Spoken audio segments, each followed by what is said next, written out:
I can use, oh, hello. Right, here we go. All right, so yes, our Bible story was taken from John chapter 11, verses 1 to 44. So I would like you to imagine that you've just found out that your best friend is poorly. Not just like a cough or a cold, but really seriously poorly. And have a think, what would you do? Now, I would go and want to see them as soon as possible. And I imagine that maybe you are thinking the same thing. My best friend doesn't live here in Leamington, so I'd need to go and get in a car to go see her. But maybe your best friend lives around the corner and it's nice and super easy for you to get there. Or maybe they live really far away and you also need to get in a car, or maybe on a train, or maybe even on a plane. It might even take you hours to get to go see them. But I don't think any of us would decide to just continue the conversation we were having at home, sat on the sofa with our friends, which is basically what Jesus did, although he might not have been sat on a sofa. So we heard in the story that Jesus learned that his really good friend Lazarus was sick. And Lazarus' two sisters, Mary and Martha, sent someone to tell Jesus that Lazarus was sick because they didn't have a phone and they couldn't ring Jesus. And we know that Mary and Martha are good friends with Jesus because they have appeared in other stories in the Bible, and Jesus went to their house. But what did Jesus do when he heard that his really good friend Lazarus was sick? He did not hurry there, but he decided with his disciples that they were going to stay for another 2 days where they were. Jesus' reaction is very different from mine, and probably from yours, in waiting to rush and see your poorly best friend. Confusing, right? So why on earth did Jesus decide to stay where he was for an extra 2 days? From where Jesus was staying, it would only have taken 1 day to get to Bethany, where sick Lazarus was. But Jesus said this illness would not end in death, but will be for God's glory, so God's Son, Jesus, might be glorified through it, in verse 4. So glory means showing God's power and magnificence and amazingness. Jesus would use Lazarus' sickness to display God's power and authority through Jesus. So after 2 days, Jesus told his disciples he was going back to Judea, to the village of Bethany, where sick Lazarus was. Jesus' disciples weren't keen to go back to Judea because there were people there that wanted to kill Jesus. The disciples were afraid. But Jesus knew that he needed to go back so that God's glory could be revealed through him. In fact, by the time Jesus left where he was, Lazarus was already dead.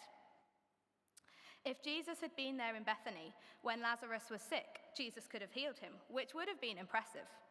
But Jesus waited till Lazarus had died so he could bring him back to life to demonstrate even more of God's glory and power.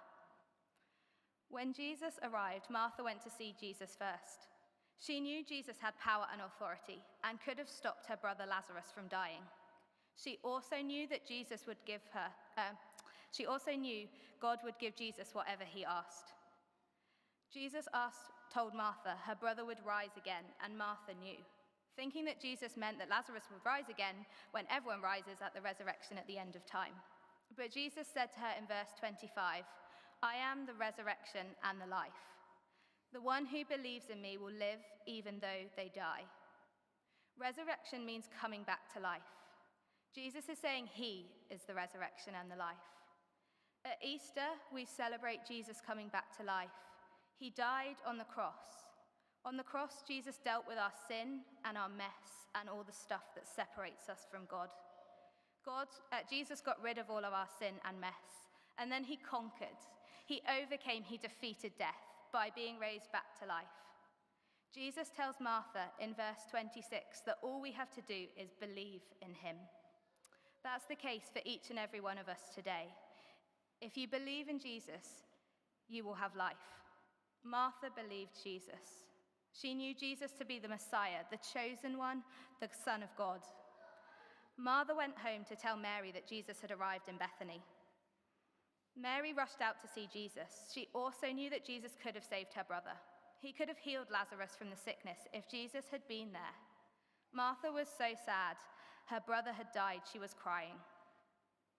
Jesus, seeing Mary crying, was deeply moved.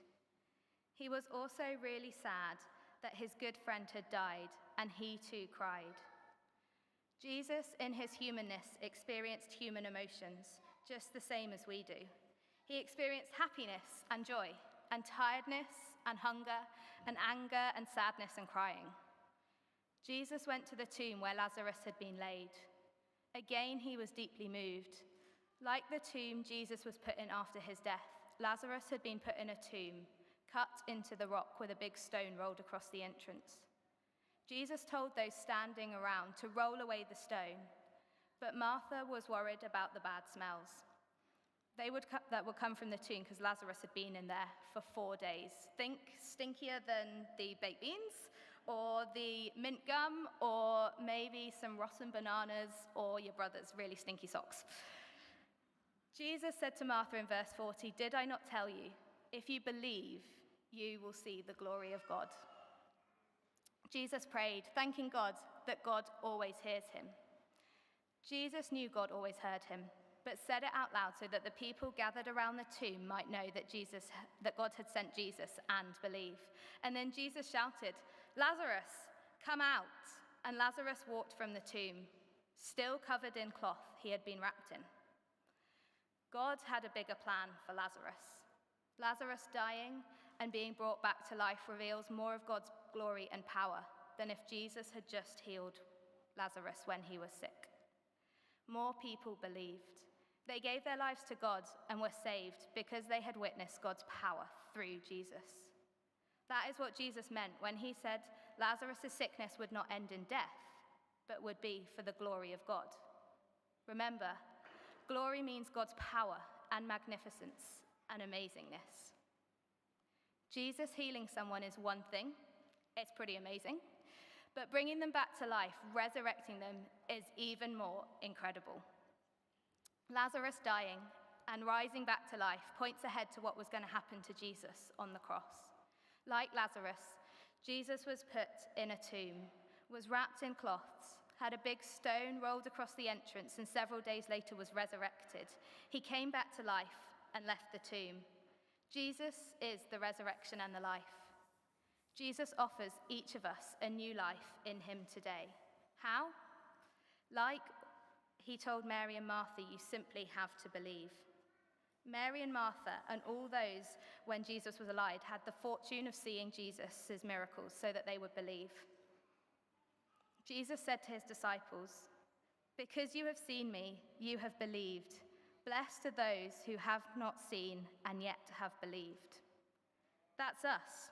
If you believe in Jesus, if you trust him with all your heart, you can be confident that you have been saved and that you have a new life in Christ. The sin and the mess that once separated you from God has been dealt with through Jesus on the cross. You can leave behind your old way and have a restored relationship with God through Jesus. The life Jesus has offered us, it's eternal, it's forever, and he offers it us today.